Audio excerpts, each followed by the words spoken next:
Good morning students, welcome to my YouTube channel JP biology classes.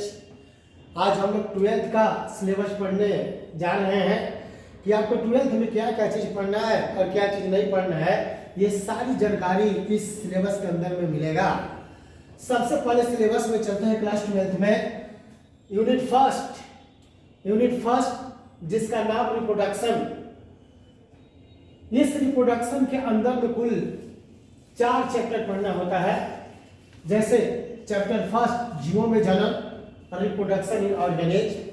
Second chapter में हम चलते हैं chapter second Pushpi पादपों में लैंगिक जनन और sexual reproduction in flowering plants. Chapter third में मानव जनन ह्यूमन रिप्रोडक्शन। चैप्टर फोर्थ जन्म स्वास्थ्य रिप्रोडक्टिव हेल्थ। अगर हम सेकंड की बात करें यूनिट सेकंड में चलते हैं तो यूनिट सेकंड अनुवांशिकी तथा विकास से बहुत इंटरेस्टेड ये चैप्टर होता है और यूनिट होता है। इसके अंतर्गत 2 चैप्टर को पढ़ना होता है।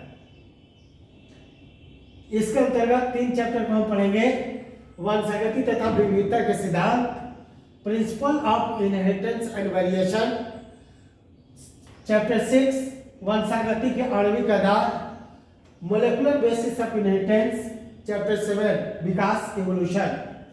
अगर हम इकाई थर्ड में चलें तो इकाई थर्ड में हमको कुल 3 चैप्टर पढ़ना होता है और इकाई थर्ड का नाम है जीव विज्ञान और मानव कल्याण, biology and human welfare.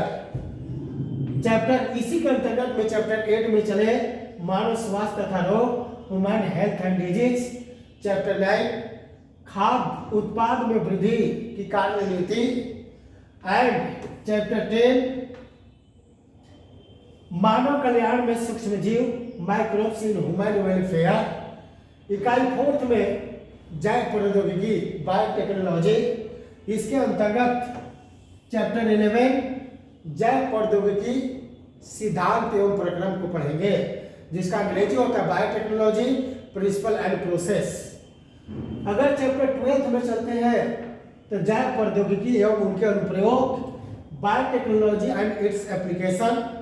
Chapter unit 5 ecology, जिसको हिंदी में पारिस्थितिकी या पारिस्थितिकी विज्ञान कहते हैं।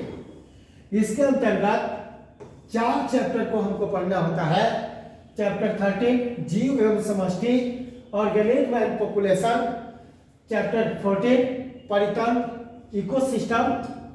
चैप्टर 15 जीव विविधता एवं संरक्षण बायोडाइवर्सिटी एंड कंजर्वेशन।